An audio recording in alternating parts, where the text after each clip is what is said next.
Jason Rindenau, speaking from Pathways Presentation Mastery, writing a speech with purpose. The speech title is No Employee is an Island.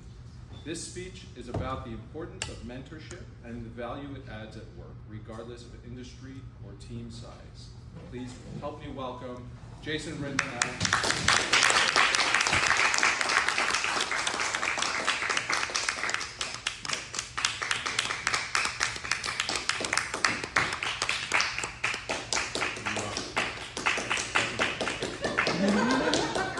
Very quick aside, after my daughter was born, the nurses at the station stopped me as I was walking out to tell the grandparents. And they said they'd never seen someone so happy. That I was walking on air. That's what they told me. Anyway, good morning, Madam President, fellow Toastmasters, most welcome guests. I spent a lot of time thinking about relationships and what to do with my hands for this speech.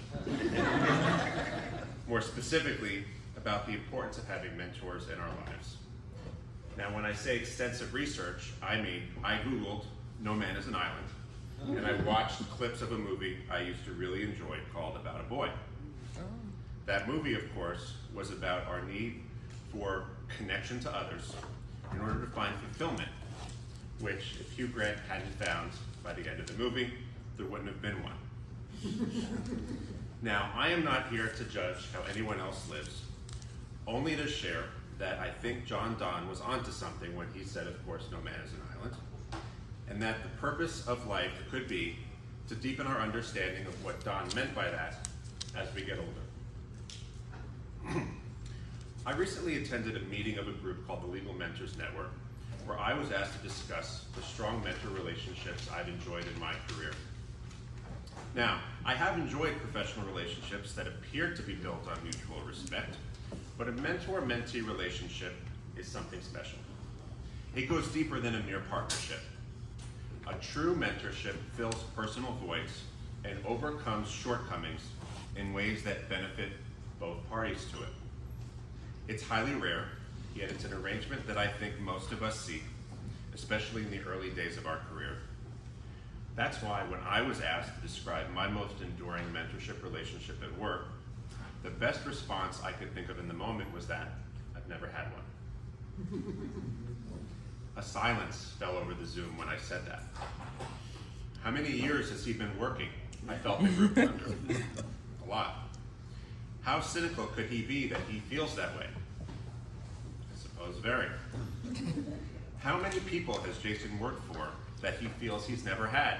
A rabbi, a mentor, a guardian angel, to steer him towards success, even if he wasn't the only person who might benefit from it. Now, I should take a step back, out of concern, of course, for sounding too pessimistic, and emphasize that I am not totally without. I am blessed to have a lot of support in my life, and I have had a professional mentor, even if it was in a somewhat non-traditional manner. And I would say it was during the year I spent working with my father about 10 years ago. After all, if your own parent can't invest themselves in their child's success, who's to say anyone else would either?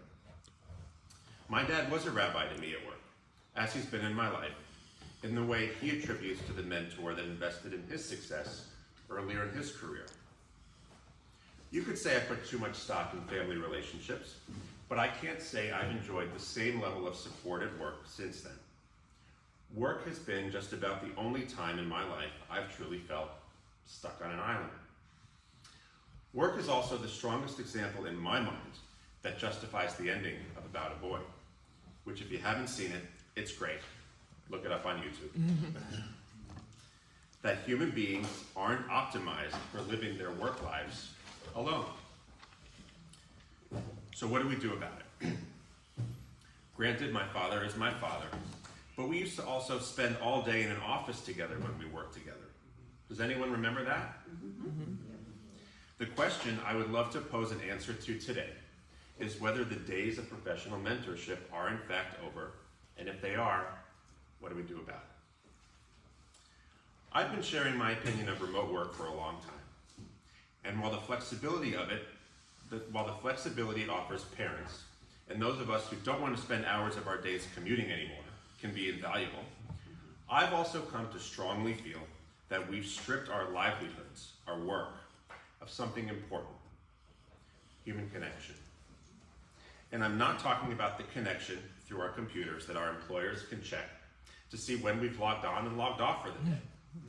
I'm talking about the relationships I used to enjoy with my professors that provided me with the opportunity to learn outside of lecture, to borrow a term that's become far too overused in business, to pick brains in ways that have become harder in an age of forced reliance on email, voicemail, text, and days packed with Zoom meetings.